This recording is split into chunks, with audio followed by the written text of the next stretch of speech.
जय माता दी दोस्तों। आने वाली वट सावित्री व्रत के लिए आप सभी माताओं बहनों को ढेर सारी शुभकामनाएं। भगवान श्री हरि विष्णु आपकी जोड़ी हमेशा सलामत रखें और आप जीवन पर्यंत अपने पति की लंबी आयु के लिए वट सावित्री का व्रत करती रहें, यही कामना करती हूँ। और इसी कामना के साथ आज का जो वीडियो है वो मैं शुरू कर रही हूँ। दोस्तों, आज के वीडियो में मैं बात करने वाली हूँ वट सावित्री व्रत में धागा कम पड़ जाए, टूट जाए या जल जाए तो हमें क्या करना चाहिए, किस प्रकार से करना चाहिए। आज के वीडियो में संपूर्ण जानकारी जो है वो आप सबके साथ शेयर करने वाली हूँ। तो चलिए शुरू करते हैं आज का वीडियो। सबसे पहले बात करूं वट सावित्री व्रत में फेरे का, तो फेरे की ही महत्वता सबसे ज़्यादा दी गई है।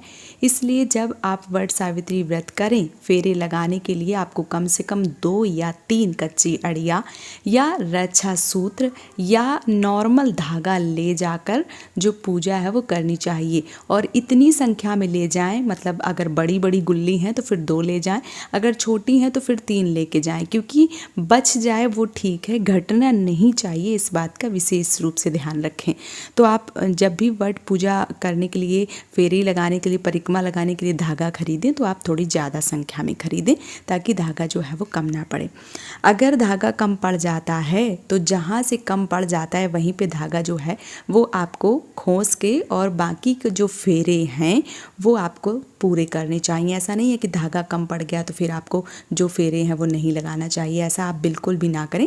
वहीं से आप पैर छुएं और वहीं से स्टार्ट फिर से कर दें, और जब आपके फेरे पूरे हो जाएं उसके बाद ही आपको फेरे जो हैं वो बंद करने, उससे पहले आपको फेरे या परिक्रमा जो है वो नहीं बंद करने हैं। इस बात का विशेष रूप से ध्यान रखें।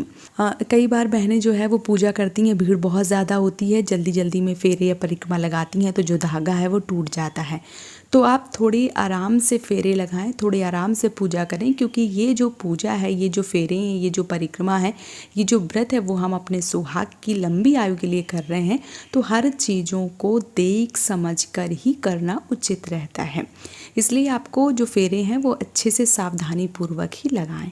अगर धागा टूट जाता है, या कई बार नीचे बहनें पूजा कर रही होती हैं, जब हम फेरे या परिक्रमा लगाते हैं तो आँच की वजह से धागा टूट जाता है या जल जाता है, तो फिर हमें जो धागा जल गया है उसके बारे में बहुत ज़्यादा चिंतित नहीं होना है।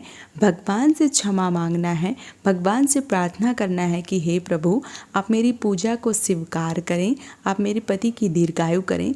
गलती से अगर ये गलती हो गई है तो हम इंसान हैं, हमें माफ़ करें। इस प्रकार से भगवान से अपनी गलतियों की जो क्षमा है, जो माफ़ी है वो ज़रूर मांगनी चाहिए। साथ ही साथ बहुत सारी ऐसी बहनें जब पूजा करके आती हैं तो कभी धागा कम पड़ गया या जल गया या टूट गया तो घर पे आके ऐसा शोक मनाती हैं। फिर बहुत सारे उनके मन में विचार आते हैं कि कहीं हमारे पति को कुछ ऊंच नीच हो गया तो हम क्या करेंगे, बहुत सारे मन में ख्याल आते हैं। तो मेरा उन बहनों से यही कहना है कि आप भगवान से क्षमा मांगें, क्योंकि भगवान है वो हम सबको क्षमा कर देते हैं। घर पे आके कभी भी आपको इन सारी चीज़ों पर बहुत ज़्यादा सोचने की ज़रूरत नहीं है। अगर आप बहुत अत्यंत जो है वह सोचती हैं, अगर आप बहुत ज़्यादा सोचते हैं तो फिर आपके मन में वो चीज़ जो है वो बहुत ज़्यादा परेशान करने लग जाती है। तो कभी भी आपको बहुत ज़्यादा परेशान जो है वो नहीं होना है। हाँ, जब आप पूजा पाठ करें तो थोड़ी तसल्ली से और पूरे सावधानी से करें, लेकिन अगर गलती हो जाती हैं तो गलतियों की माफ़ी जो है वो भी मिलती है।